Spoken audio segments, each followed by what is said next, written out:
ओम शांति।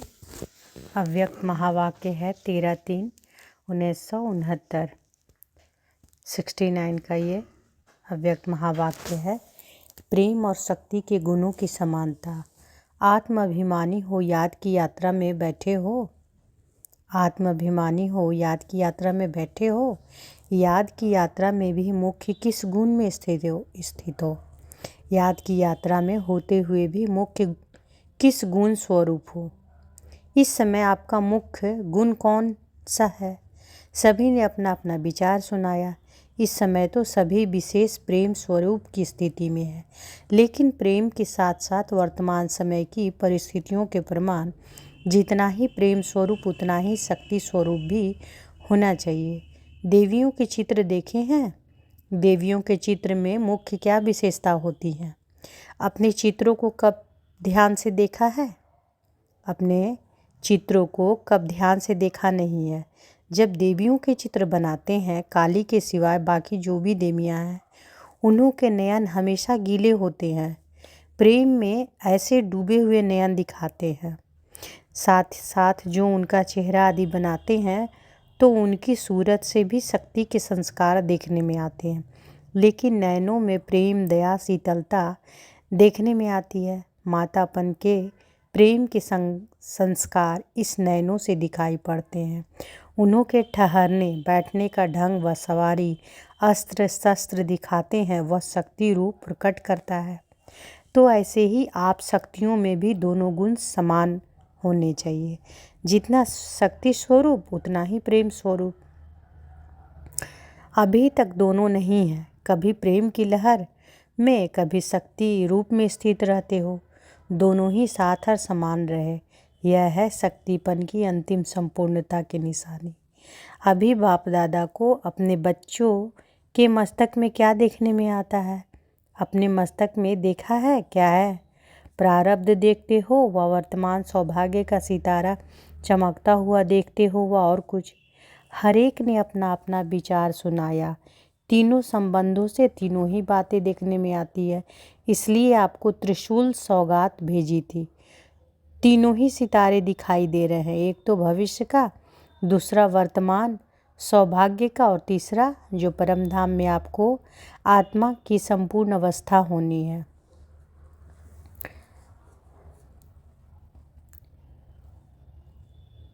इन तीनों सितारे को देखते रहना। कौन कौन सी तीन सितारे?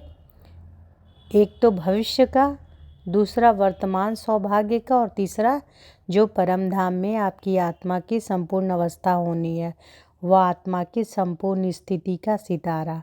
तीनों ही सितारे दिखाई पड़ते हैं। इन तीनों सितारों को देखते रहना।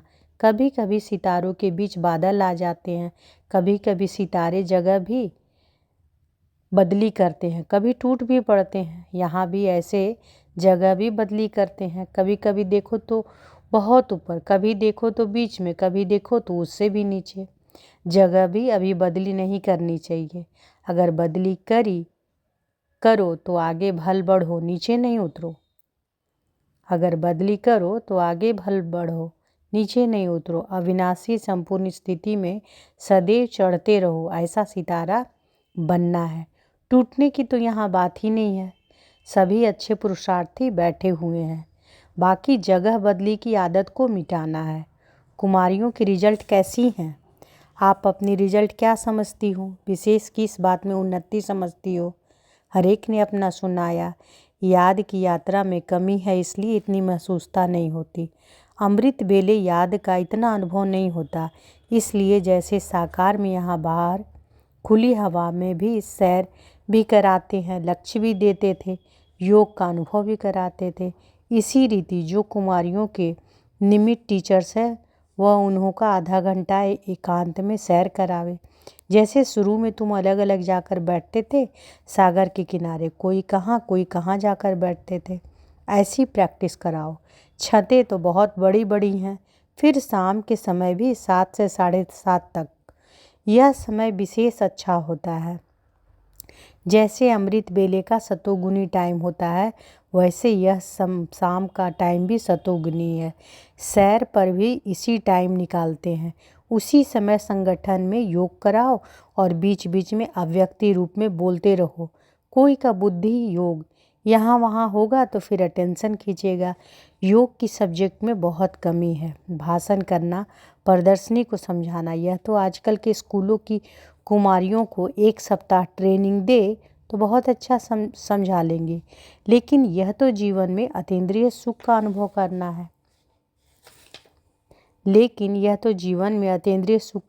करना है। ना। उस समय ऐसे समझो जैसे कि बाप दादा के निमंत्रण पर जा रहे हैं। जैसे बाप दादा सैर करने आते हैं, वैसे बुद्धि योग बल से तुम सैर कर सकती हो। जब याद की यात्रा का अनुभव करेंगे तो अव्यक्ति स्थिति का प्रभाव आपके नयनों से, चलन से प्रत्यक्ष देखने में आएगा। फिर उन्हों से माला बनवाएंगे। जैसे शुरू में आप खुद माला बनाती थी ना। इस ग्रुप को उमंग उत्साह अच्छा है। बाकी एक बात खास ध्यान में रखनी है। एक दो के संस्कारों को जान करके, एक दो के स्नेह में, एक दो से बिल्कुल मिलजुल कर रहना है। जैसे कोई से विशेष स्नेह होता है तो उनसे कितना मिक्स हो जाते हैं, ऐसे ही सभी को एक दो में मिक्स होना चाहिए। जब कुमारियाँ ऐसा शो करके दिखाएंगी तब फिर और भी कुमारियाँ सर्विस करने की निमित्त बनेंगी, और जो निमित्त बनता है उनको इसका फल भी मिल जाता है। आप शोकेस हो अनेक कुमारियों को उमंग, उत्साह और उन्नति में लाने की।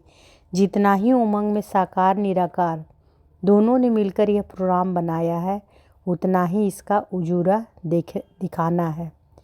कई कुमारियों की उन्नति के निमित्त बन सकती हो, अपनी हमजिन्स को गिरने से बचा सकती हो।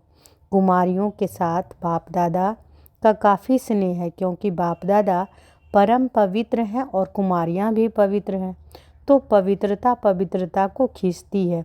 वर्तमान समय मुख्य विशेषता यही चाहिए। हर एक महारथी का फर्ज है अपना गुण औरों में भरना। जैसे ज्ञान का दान देना होता है, वैसे गुणों का भी दान करना चाहिए। जैसे ज्ञान रत्नों का दान करते हो, इसलिए महारथी कहलाए जाते हो, वैसे गुणों का दान भी बहुत बड़ा दान है। ज्ञान देना तो सहज है, गुणों का दान देना इसमें जरा मेहनत है। गुणों का दान करने में सभी महारथियों में नंबर 1 कौन है? जनक। यह गुण उसमें विशेष है, तो एक दो से यह गुण उठाना चाहिए। आबू म्यूजियम की तैयारी के बारे में बाप दादा बोले, दूरादेशी और विशाल बुद्धि बन म्यूजियम तैयार करना है।